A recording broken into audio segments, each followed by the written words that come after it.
Une minute. Voilà. Nous laissons les derniers inscrits entrer sur le Zoom.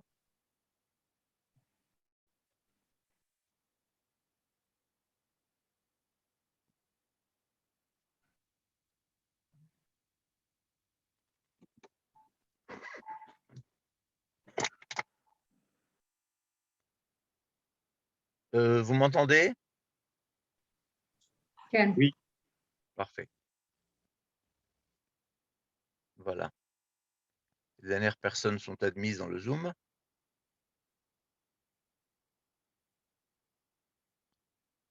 Voilà, bonsoir à tous, bonsoir d'Israël, de Jérusalem, où je me trouve. Nous nous retrouvons donc pour ce rendez-vous bi-hebdomadaire de Israël s'invite chez vous, de l'Organisation sioniste mondiale. Et nous avons ce soir le plaisir de recevoir Meni. Meni est un designer et un architecte israélien que nous avons eu le plaisir de connaître il y a déjà quelques mois. Et aujourd'hui, il vient vers nous pour nous présenter un autre aspect de l'architecture israélienne, l'architecture de façon générale, comme vecteur de culture. Je crois que c'est une façon pour nous un petit peu mieux d'aborder Israël de l'intérieur et pas seulement à travers les sujets classiques, j'allais dire, de l'actualité ou les sujets classiques que nous avons l'habitude d'aborder ici. Je crois que c'est important de s'imprégner de la vie et de la culture israélienne par quelqu'un qui l'a étudié, par quelqu'un qui la pratique, par quelqu'un qui nous permet d'embellir un petit peu plus notre pays à travers son apport et son art. Je connais une partie de son travail, je connais la richesse d'Israël et je suis sûr que Meni arrivera ce soir à vous transmettre encore un petit peu plus cet amour du pays. Comme vous le savez, on l'a dit de très nombreuses fois lors de nos conférences, enfin, depuis 2-3 jours, Israël est enfin ouverte aux touristes, aux voyageurs de l'étranger. Je vous invite très nombreux à venir nous rejoindre, à venir en Israël, profiter du très beau temps à l'heure où je vous parle à Jérusalem, qui est une ville fraîche, il fait 22 degrés et 26 degrés à Tel Aviv. C'est vraiment une saison extraordinaire. Donc voilà, je vous souhaite une soirée agréable, une bonne conférence. Yasmine sera là pour animer le chat sur lequel vous pourrez transmettre vos questions à notre conférencier. Comme d'habitude, je remercie les organisateurs de l'Organisation sioniste mondiale, le département de la promotion de l'ALIA et le département des activités sionistes en diaspora. Merci à vous, merci Meni et bonne conférence. Merci beaucoup. C'est bon, je peux commencer? Bien sûr. OK. Donc, bonsoir tout le monde. Et d'abord, je suis Meni Sonino, je suis un architecte israélien. Je suis diplômé du Technion en Israël, Haïfa. Et je parle français pour deux raisons. Premièrement, mon père est français, d'Avignon. Deuxièmement, j'ai vécu pendant 6 ans à Paris, presque 6 ans. Et j'ai fait mon alia, je suis reparti en Israël il y a quelques mois. Et donc, désolé à l'avance si je fais des fautes en français parce que ce n'est pas ma langue maternelle. Et aujourd'hui, je travaille à Tel Aviv. Je travaille dans une entreprise, dans une start-up qui s'appelle Vive, V-E-E-V. C'est une start-up qui propose des technologies de construction plutôt aux États-Unis. Et je vous invite à regarder sur le site Internet, un peu sur Vive aussi, parce que aussi c'est intéressant de voir qu'est-ce qu'ils font les Israéliens dans les startups de bâtiments d'architecture en Israël et ailleurs. Et donc, le titre de notre réunion aujourd'hui est l'architecture comme un vecteur de culture. Et je parlais plutôt de l'architecture israélienne et pas l'architecture en général. Et il y a quelques facteurs que l'architecture en Israël reflète la culture israélienne. Évidemment, il y a beaucoup de facteurs, mais moi, je vais vous montrer quelques-uns. Les facteurs que je pense qui sont importants ou plutôt intéressants, et à mon avis.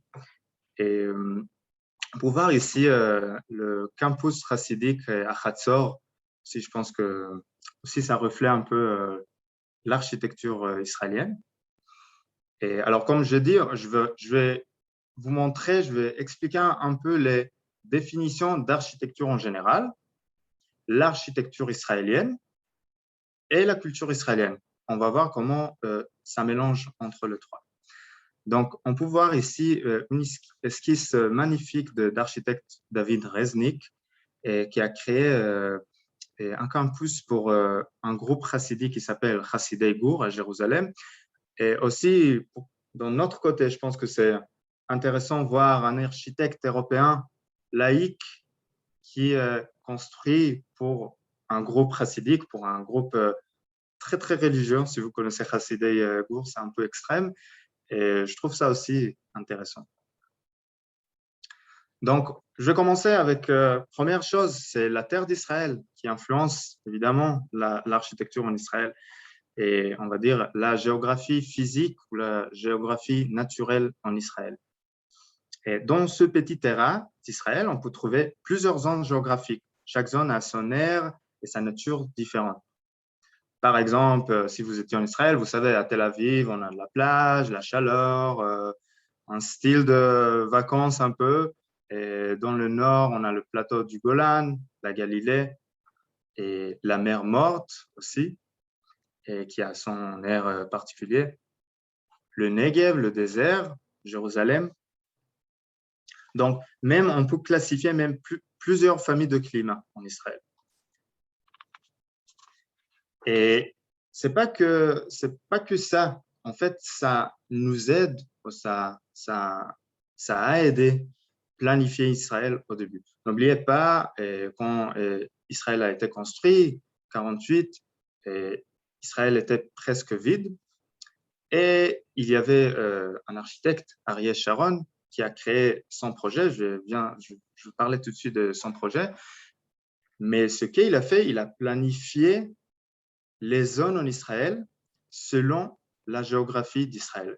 C'est-à-dire, si j'ai par exemple le Negev, peut-être je ne vais pas poser beaucoup de zones agricoles et peut-être à côté de la plage, je vais poser beaucoup d'habitations. Et en fait, il a créé son plan qui s'appelle Plan de Sharon ou le Master Plan d'Israël. Je vais dire quelques faits sur lui. Donc, Ariel Sharon, c'est un architecte israélien. Son projet le plus important a été le Master Plan d'Israël, le plan directeur. Il est diplômé de l'école du Bauhaus en Allemagne. Il a travaillé sur ce projet entre les années 49 et 53. Il a créé ce projet dans le département de planification du bureau de Premier ministre à l'époque israélien, Ben Gurion. Et on a dit même qu'ils ont planifié ensemble ce plan. Et ce plan a été publié pour la première fois en 1951. Ce plan s'appelle également le plan de Sharon, comme j'ai dit, même aujourd'hui, on utilise même plus Tochnit Sharon, plan de Sharon. Et on peut toujours trouver ce livre qui s'appelle Tichnun Fizi Israël, dans presque partout, et planification physique en Israël. Et un fait très, très important, le plan n'était jamais confirmé à la loi de l'État d'Israël, mais a fonctionné et toujours fonctionne comme un guide de planification en Israël. C'est-à-dire, même aujourd'hui, parfois, si je veux construire quelque chose, je regarde qu'est-ce qu'a dit Ariel Sharon il y a 60 ans, même plus, 70 ans. Et les principes du plan étaient la dispersion de la population dans le Negev et la Galilée et la création d'un réseau hiérarchique des villes et des villages. Un autre sujet très important, c'est le peuple d'Israël. Donc, pourquoi je parle du peuple d'Israël? N'oubliez pas, Israël, c'est un nouveau jeune État. Il a seulement 72 ans. La population de ce pays aujourd'hui, disons, est assez homogène, mais ça aussi, c'est un discours. On peut discuter si c'est vrai ou pas. Mais à l'époque, ce n'était pas comme ça. Il y avait des immigrés d'Allemagne, il y avait des immigrés d'Irak, Europe, États-Unis, etc. Et particulièrement dans les années 50. Et même mon histoire est presque pareille. Mon père vient d'Avignon, France, Et ma mère est née en Israël et avec les origines irakiennes. Donc, comment on peut créer une construction, un bâtiment, l'architecture pour deux cultures différentes? Aussi, c'est quelque chose qui a influencé l'architecture israélienne. Une autre chose, l'architecture moderne ou le mouvement moderne. Je vais le dire maintenant clairement, l'architecture israélienne est basée sur l'architecture moderne. Voilà, c'est très simple. L'année est 48 en Israël quand l'État a été créé et l'architecture moderne est à son apogée. Et l'architecture moderne, le mouvement moderne, naît du passage progressif à la campagne de la ville. Cette architecture discute particulièrement au sujet techniques, sociaux et culturels. Il y avait aussi un côté très philosophique dans cette méthode. Par exemple, je vais vous montrer maintenant une petite image, deux petites images. Et à gauche, on voit la ville radieuse du Corbusier. J'imagine que vous connaissez cet grand architecte. Et les années 30 du XXe siècle. Et de l'autre côté, à droite, on voit Tel Aviv 2018. Et moi, j'aurais dit qu'on peut voir un lien, mais aussi on peut discuter, en discuter. Et notre image, à gauche, c'est Ir Yamim HaNetanya 2010. Et à droite, le même projet qui n'était pas construit à la base, après tout, mais il a proposé ça, construire à Marseille, Le Corbusier. Et aussi toujours le même projet. Et on peut voir aussi le lien. Et je peux vous dire que l'architecte, le bureau qui a planifié ce quartier, a dit clairement qu'il était influencé par ce projet du Corbusier, la ville radieuse. Donc, si je suis un architecte moderne qui vient d'Allemagne, qui a beaucoup de méthodes, beaucoup d'idées philosophiques, et je viens en Israël, les années 23 par exemple, et je vois ça c'est rue Rothschild, si vous connaissez. Si vous étiez à rue Rothschild, vous connaissez la rue et vous savez qu'elle est un peu chargée. Mais dans les années 20, c'était vide. Donc, si je viens un architecte avec beaucoup d'idées, je vais installer et je vais construire ce que j'ai étudié peut-être. Et la philosophie dans cette époque était l'architecture moderne. Et je vais parler maintenant toujours de modèle zone d'habitation en Israël, toujours qui vient du plan de Ariel Sharon. Alors, il a créé plutôt deux zones importantes, particulières. Première, c'est zone urbaine et l'autre, c'est zone rurale. Dans la zone urbaine, on a la grande ville, la petite ville. Et dans la zone rurale, on a un moshav, le kibbutz, aussi un village. Et nous, on va parler aujourd'hui de la grande ville. Donc, comme on a dit, à 48, quand Ariel Sharon a créé son plan d'Ariel Sharon, déjà, Tel Aviv, Jérusalem et Haïfa, les trois grandes villes à Tel Aviv, ont été développées. Donc, ce qu'il a fait, il a donné une vision pour chaque ville. Tel Aviv, c'est la ville de culture, de commerce. Jérusalem, la capitale, et avec le centre du gouvernement. Et Haïfa, c'est le port, l'échange industriel. Et nous, on va parler aujourd'hui de Tel Aviv et sa vision.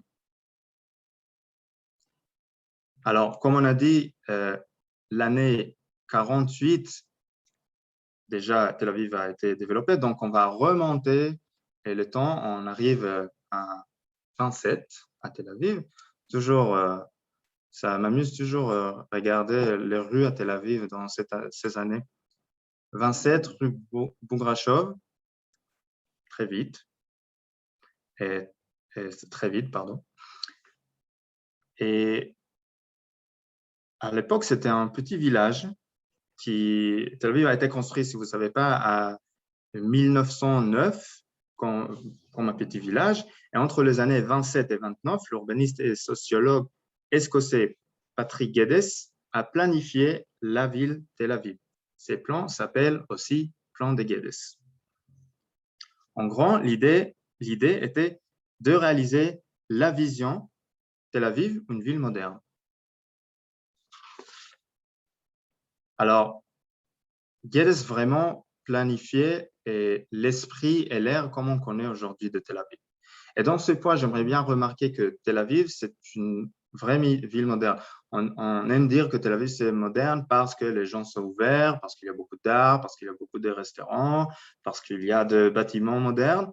C'est vrai, mais aussi parce que l'urbanisme, le côté urbanisme à Tel Aviv est moderne. Et voilà, on peut même voir aujourd'hui le plan de Geddes qui toujours est là quand on marche dans les routes de Tel Aviv. Je parlais d'une autre chose, cité-jardin. Donc, si vous étiez en Israël, peut-être vous avez remarqué qu'il y a toujours autour du bâtiment un petit jardin, comme ça. Ça s'appelle cité-jardin et Irganim en hébreu. Voilà. Ça, c'est aussi, ça, c'est ma ville, à Rishon LeZion. Même à Rishon LeZion, on a ça. Et le principe, c'est garder le végétal, ajouter le végétal, ajouter le jardin. Et ce principe a été créé par Ebenezer en Angleterre plutôt. C'était contre le système anglais. Et ça, c'était dans le 19e siècle.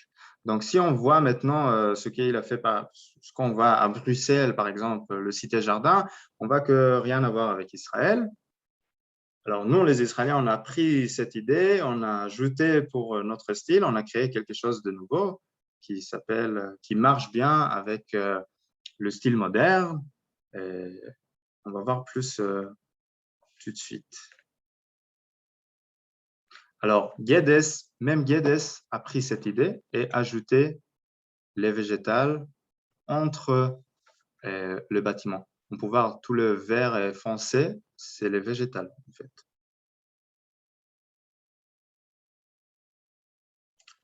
Ça, c'est cité-jardin Irganim, comme on dit, à Jérusalem.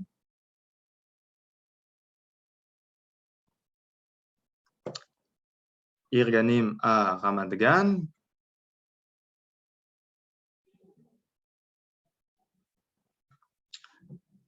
Très bien. Et on va continuer avec le style international. Alors, le style international, on va parler de Bauhaus, éclectisme et brutalisme. Alors, quand on parle de l'architecture moderne, on a plusieurs types d'architecture moderne. On a le style international, on a éclectisme, et on a un sous-type qui s'appelle éclectisme en Israël. Et si je reviens ici, le style international, alors on a le brutalisme, que c'est le petit frère du style international, et on a le Bauhaus. Donc, juste pour clarifier, Bauhaus, ce n'est pas un style, on aime dire ça, mais Bauhaus, c'est une école. C'est vrai qu'aujourd'hui, on part comme il y a un style de Bauhaus, mais dans l'architecture moderne, ce style s'appelle le style international. Et le Bauhaus, c'était une école d'architecture, d'art et design en Allemagne entre les deux guerres. C'est vrai que le Bauhaus avait beaucoup d'influence sur l'architecture. C'est pour ça qu'on mélange aujourd'hui entre les deux définitions. Mais à la base, c'est le style international. Donc, l'école du Bauhaus, comme on a dit, c'était une école d'art plutôt. On a créé aussi des meubles, des chaises, les tapis, etc. Et voilà, il y a beaucoup, comme on a dit, beaucoup d'architectes israéliens qui étudiaient là-bas, comme Ariel Sharon, on a parlé de lui, et Gita Wenrauch, ça c'est Israël. On va parler de l'idéologie du Bauhaus. Donc, première chose, c'est créer un nouveau monde. Et comment ça marche? Cette phrase marche parfaitement avec le fait que Tel Aviv est vide le 23. Créer un nouveau monde, j'ai une page blanche, un pays blanc, et je peux créer ce que je veux en fait, un nouveau monde. Deuxièmement,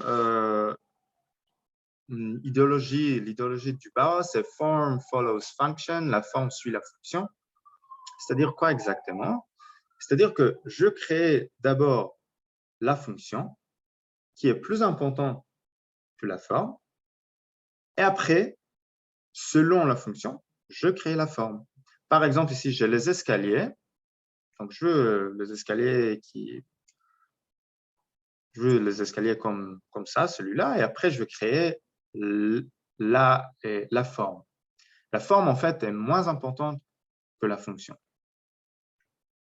Par exemple, ici, on va voir mieux.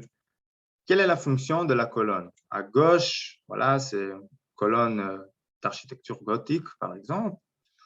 On voit qu'on cache, on a décoré la colonne bien, mais c'est quoi en fait la fonction? La fonction, c'est juste porter le bâtiment. Et à droite, on peut voir un bâtiment à Tel Aviv et les colonnes qui portent le bâtiment.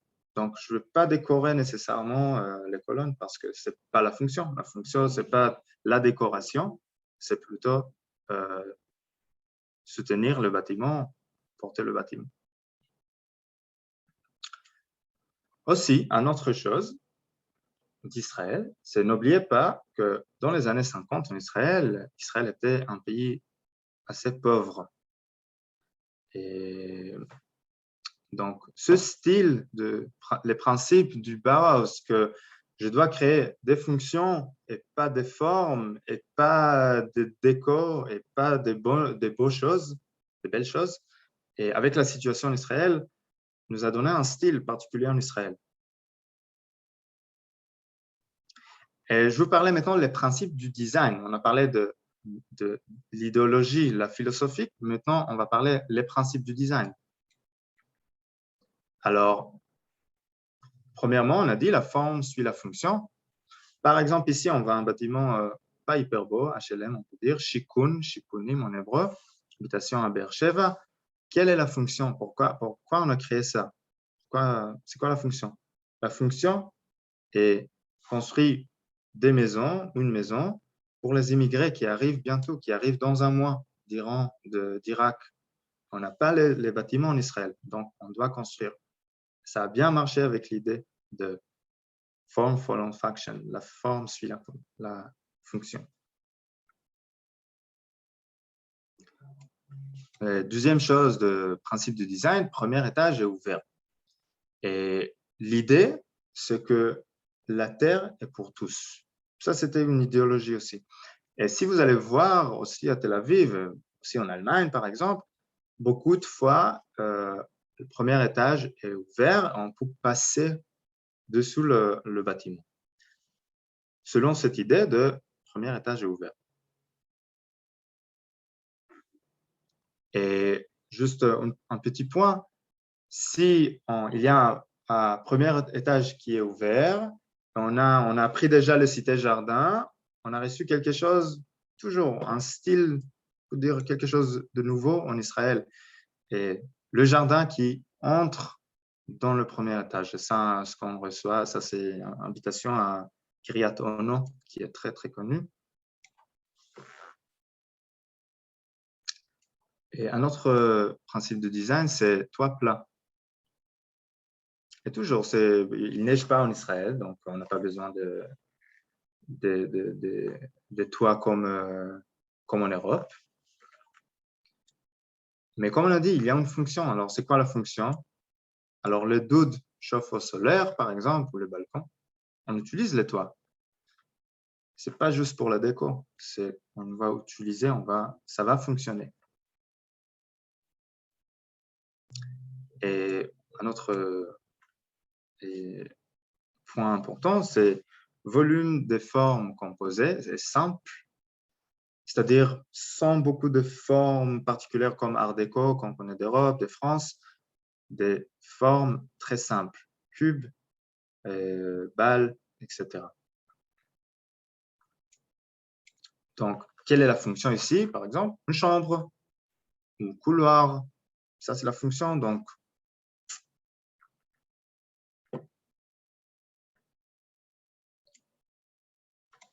et dernière chose, c'est fenêtre horizontale.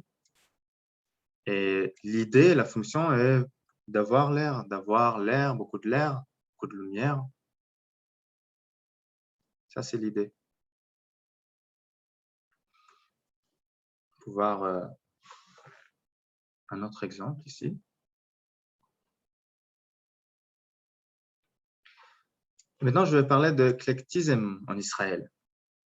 Alors, l'éclectisme, c'est un style d'architecture qui contient des éléments à différents styles. Simple. Alors, ça existe partout dans le monde, mais en Israël, on reçoit vraiment un truc particulier. Parce que, comme on a dit, il y a les architectes, c'est un style éclectisme, c'est un style moderne. Donc, il y a les Européens qui arrivent en Israël pour construire, mais ils voient des éléments arabes, locaux, matériaux qui n'existent pas en Europe. Et on commence de créer d'architecture particulière. Donc, on va utiliser les éléments néoclassiques ici. On va utiliser les fenêtres d'arabe et les fenêtres européens. Et ça nous donne quelque chose de nouveau qui est particulier seulement pour Israël, qui n'existe pas ailleurs. Et voilà, le Technion, ça c'est mon école, donc j'adore ce bâtiment. Aujourd'hui, c'est le Madatek, c'est un musée pour les enfants dans les Iratartit, en bas à Haïfa. Mais aussi, c'est un bon exemple pour l'éclectisme. Aussi, on peut voir fenêtres arabes, mais la technologie que ça a été créé était moderne, le béton, par exemple. Ou ici, les fenêtres sont carrées, beaucoup plus européens.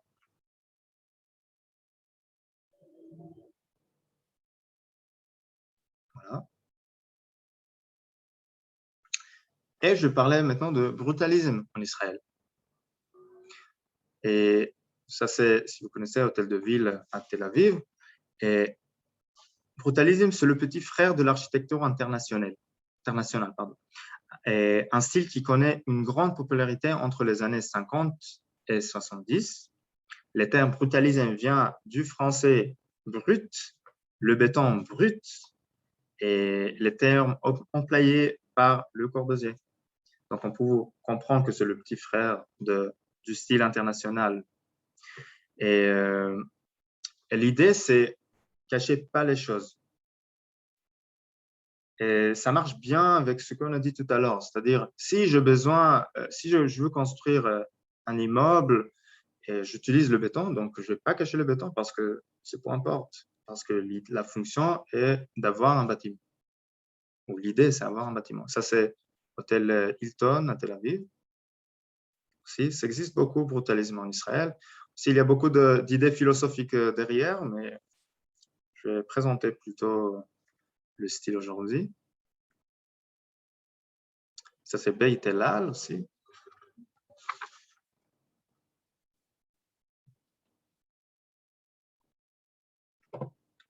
Et une autre chose particulière pour Israël, c'est le balcon. C'est vrai, le balcon existe. Vous trouvez beaucoup de balcons dans le monde entier. Mais en Israël, même plus, j'aurais dit, plutôt à l'époque. Et pourquoi? Quelle est la fonction? Réfléchissez peut-être quelques secondes. Pourquoi? On peut voir beaucoup de gens dans le balcon, c'est-à-dire qu'il y a une chose importante ici. Et peut-être ça vous aide. Alors, l'idée, c'est, si vous étiez en Israël, plutôt en août, sans la clim, il fait très, très, très chaud. Dans les bâtiments, il fait très, très chaud. Donc, presque chaque bâtiment a un balcon, beaucoup plutôt, particulièrement à Tel Aviv. Ça, c'est la fonction, avoir l'air. Et aussi, ça nous donne quelque chose de sympa. Parce qu'on a dit tout à l'heure, les fenêtres horizontales, ça, c'est un principe du Bauhaus. Mais en Israël, on veut ajouter le balcon parce qu'il fait chaud et on reçoit un nouveau style. On reçoit un Bauhaus, un style international, mélangé avec un principe du Bauhaus. Toujours quelque chose qui existe qu'en Israël ou presque qu'en Israël.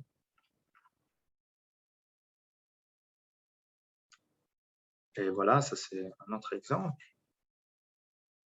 Chaque architecte a trouvé une autre solution pour aussi utiliser les principes et aussi avoir les balcons qui sont importants. Si c'est un bon exemple.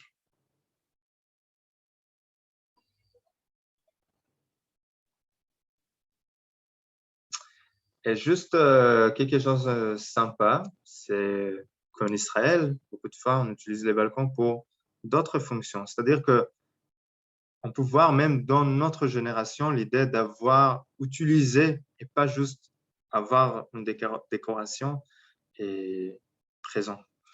Voilà, ça c'est dans un quartier religieux et qui ont utilisé les balcons pour construire les soukas pour Sukkot, pour la fête de Sukkot.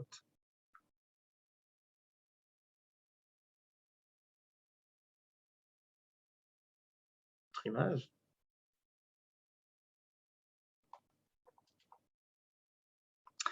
Et maintenant, on va faire une révision, une petite révision. Et mon idée était que je vais expliquer des définitions ce soir. Et j'aimerais bien qu'après ce soir, vous pouvez peut-être examiner un peu tout seul les bâtiments en Israël, peut-être ailleurs, mais particulièrement en Israël. Alors, ce que je vous demande maintenant, c'est prenez un stylo, un petit papier. Je vais demander quelques questions. Et après, on va checker, on va voir si c'est correct ou pas. Et prenez quelques secondes pour réfléchir. Et on va voir si j'ai bien expliqué plus tôt ou pas. Donc, les questions sont très, très directes. OK, on voit un bâtiment à Tel Aviv, côté de Kikar Habima, si vous connaissez. Donc, ce bâtiment est A, bâtiment du Bauhaus, B, bâtiment du style international, C, bâtiment du style brutalisme, D, bâtiment du style éclectisme. Prenez quelques secondes pour réfléchir.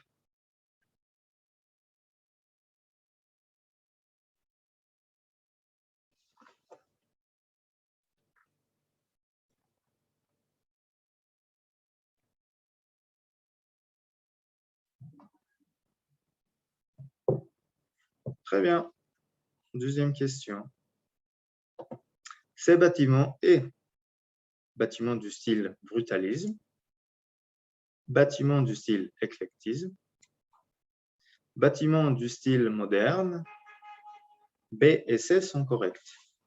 C'est-à-dire aussi bâtiment du style éclectisme et aussi bâtiment du style moderne. Ça, c'est à rue Chenki, Tel Aviv.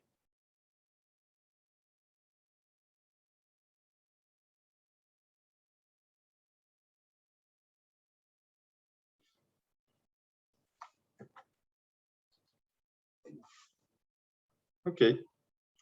Troisième question.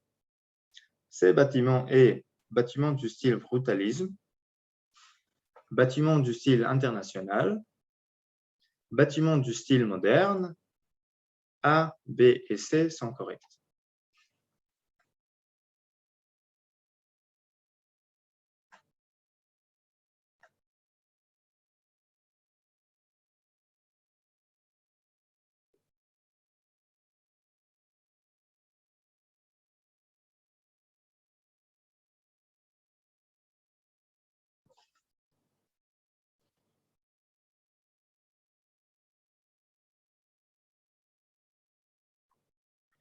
OK.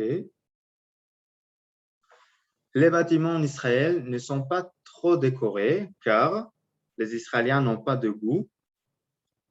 L'architecture israélienne est basée sur l'architecture moderne. La forme est plus importante que la fonction. A et C sont corrects.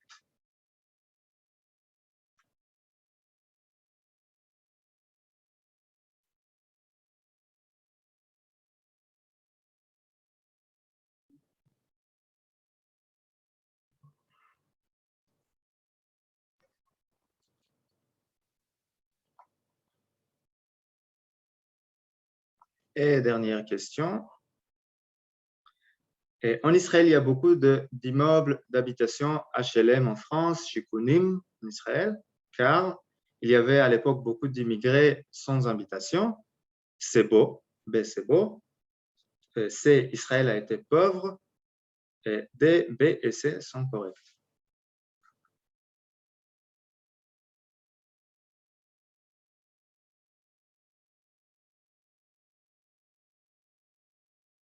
Ah, maintenant, je vois qu'il y a une petite erreur ici. Donc, ce sera plus compliqué. Il y a une petite erreur.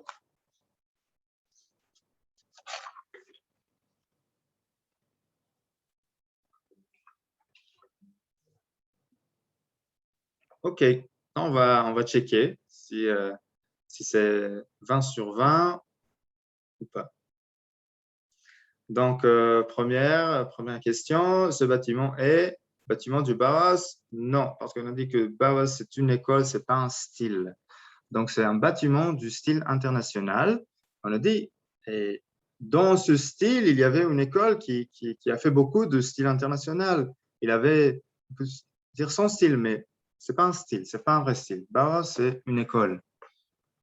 On peut dire aujourd'hui Bauhaus à Tel Aviv, mais à la base, il vaut mieux savoir que Bauhaus, c'est une école. Très bien. Deuxième question. Ces bâtiments est B et C sont corrects. C'est aussi un bâtiment du style éclectisme et aussi moderne. On a dit que le style moderne a sous-type. Et dans il y a un style qui s'appelle éclectisme aussi. Donc, c'est aussi un architecture moderne et aussi c'est éclectisme. Éclectisme, c'est le sous-type. Ensuite, et ces bâtiments est bâtiment du style brutalisme, bâtiment du style international, s'il y a une faute ici, bâtiment du style moderne, et A, B et C sont corrects. En fait, c'est D qui est correct. Parce qu'on a dit qu'il y a le modernisme, après il y a un style international, on a dit que brutalisme, c'est le petit frère de style international, donc il faut dire que c'est les trois. Il est un petit peu plus jeune, le style brutalisme. Et dernière question, les bâtiments en Israël ne sont pas très décorés car l'architecture israélienne est basée sur l'architecture moderne. On a des goûts, je pense, les Israéliens, c'est juste, c'est pas notre culture. Alors, la prochaine fois que vous voyez un Israélien, il n'a pas il n'est pas chic, donc vous pouvez savoir parce que la culture israélienne est basée sur l'architecture moderne.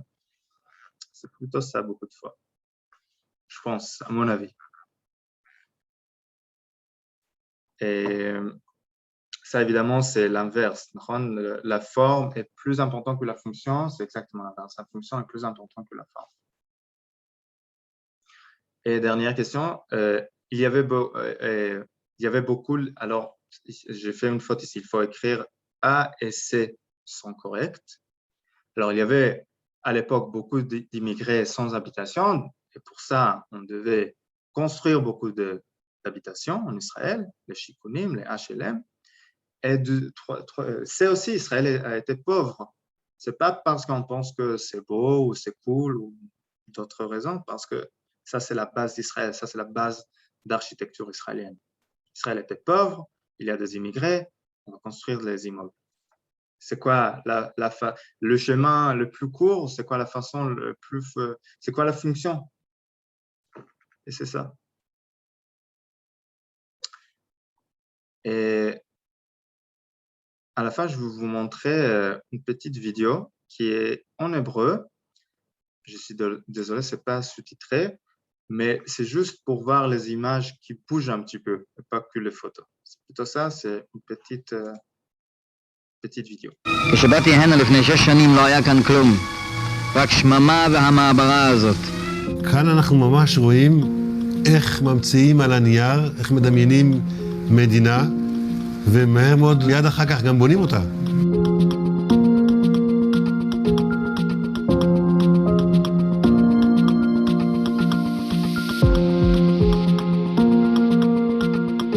אמרו לנו, תחכו במעברה, תקבלו שיכון. איזה שיכון ואיזה מיכון, לא שיכון ולא כלום.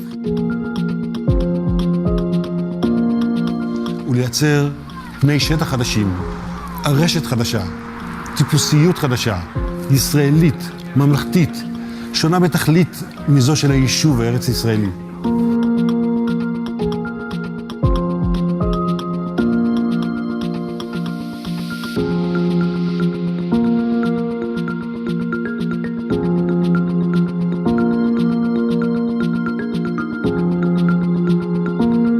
הצטרפו אלינו לשיטוט והתבוננות באתר הבנייה של המדינה הישראלית.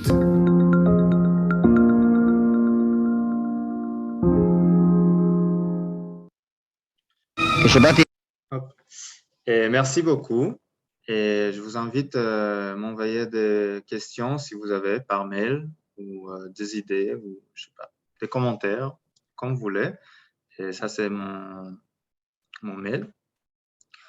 Et voilà, si vous avez des questions. Merci beaucoup, Méni. Donc, si vous avez des questions, le chat, vous pouvez poser toutes vos questions par chat. C'était très intéressant, Méni, vraiment. Merci beaucoup. Voilà.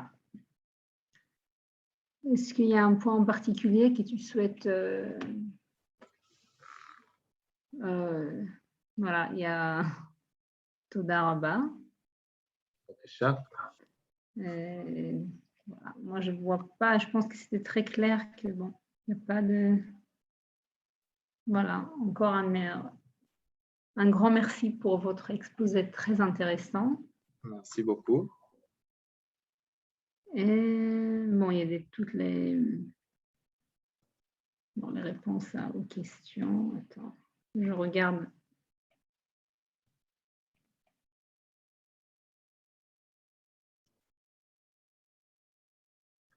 Encore des félicitations. Très intéressant de mieux connaître l'architecture israélienne, une manière d'expliquer très agréable. Voilà. Oui, merci beaucoup. Voilà, tu as beaucoup de félicitations. Tu vois Et il y a Gabriel qui demande sur la tendance actuelle en Israël.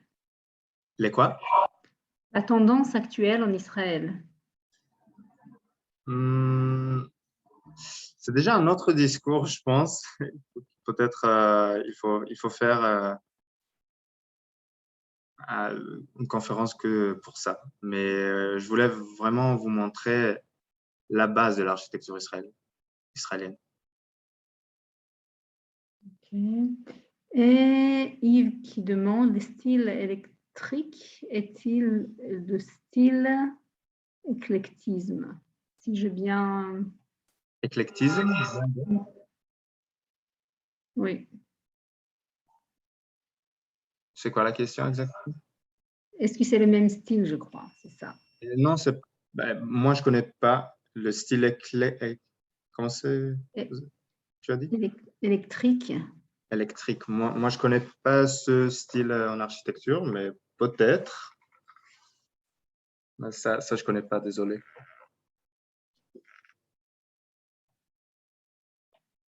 Yeah. Voilà, vous avez raison, en Israël. Il y a quelqu'un qui te dit, voilà. Pourriez-vous, s'il vous plaît, préciser en quoi les villes ont des cités jardins, outre le fait qu'il y ait de la végétation? D'où quoi? Pardon, Pourriez-vous, s'il vous préciser en quoi les villes ont des cités jardins, outre le fait qu'il y ait de la végétation? le nom du plus grand architecte en Israël. Je ne peux pas vraiment vous dire, mais j'aimerais bien vous checker tout ça. Si vous voulez m'envoyer des messages particuliers par mail, j'aimerais bien checker précisément la réponse pour celui-là, par exemple. Il y a quelqu'un qui demande s'il y a des influences yéménites sur l'architecture israélienne. Je rigole parce que je suis d'origine yéménite. Oui, il y a, évidemment, comme on a dit, il y a beaucoup d'immigrés en Israël, donc on peut voir tout en Israël. Comme on va dans la cuisine, on va dans l'architecture aussi. Ok, bon, je pense qu'on a... S'il n'y a pas d'autres questions, je pense qu'on a bien... Voilà, il y avait la question sur le cité jardin, la Irganim. Ouais. האם הדבר היחיד שמאפיין אותם זה רק בעצם שיש צמחייה, או שיש עוד מאפיינים לזה? אם אני מבינה. Donc, et on peut dire que oui, mais comme je dis, c'est une méthodologie qui était à la base autrement. Quand on a vu la photo de Bruxelles, c'était un peu européen même, c'était contre le système anglais, mais c'est quelque chose que les Israéliens ont pris et changé et modifié. Et c'est plutôt ça, c'est l'idée, d'avoir autour du bâtiment le végétal. C'est plutôt ça. Mais j'aimerais bien checker ça et voir s'il y a quelque chose en plus, si vous voulez. Et il y a quelqu'un aussi qui a demandé qui a construit ces bâtiments en Israël, dans les bâtiments des immigrés surtout, puisqu'il n'y avait pas des arbres. C'est quoi? C'est la Mirpesset, la question de Mirpesset? Non, c'est une question avant, mais tu peux regarder les questions. Il y a beaucoup de Mirpesset avant? Ah ouais, merci. Pourquoi il y a beaucoup de Mirpesset dans les appartements liés au style ou au mode de vie? Et comme on a dit, oui, c'est les deux. C'est parce qu'il faisait chaud, il fait chaud toujours en Israël, mais il n'y avait pas de la clim à l'époque. Et aussi, ça marche bien avec l'idée, la philosophie de l'architecture, de l'architecture moderne, du Bauhaus, du style international. Voilà, et il y avait la question qui concernait les personnes qui ont construit les bâtiments en Israël. Voilà, c'était qui les Olim n'étaient pas vraiment maçons, donc qui a construit les bâtiments? C'est la question des Régines. Qui a construit les bâtiments pour les Olim? Et les architectes, parfois connus, parfois pas connus. Ce n'est pas un seul architecte. Mais à la base, c'était le... Non, mais je crois qu'elle parle du main-d'œuvre. Vraiment, les personnes qui... Ah, la personne, il y a beaucoup, c'est pas un seul. C'est pas un seul. Mais il y a une série documentaire très, très intéressant qui parle de les Marocains qui arrivent en Israël dans les années 60, qui parle de ça un peu, comment on construit les bâtiments pour les immigrés qui viennent d'Israël. Okay. Je pense qu'on a fait le tour des questions. Donc, merci beaucoup, Meni. Merci à tous. Merci à vous. Shabbat Shalom. Et je vous invite dimanche soir à 19h, une rencontre, 19h heure française, une rencontre avec Valérie Pérez sur son livre Destin des femmes, donc dimanche à 19h heure française. Voilà. Merci. Toda rabba lekulam. Shabbat Shalom. Shabbat Bye. Shalom.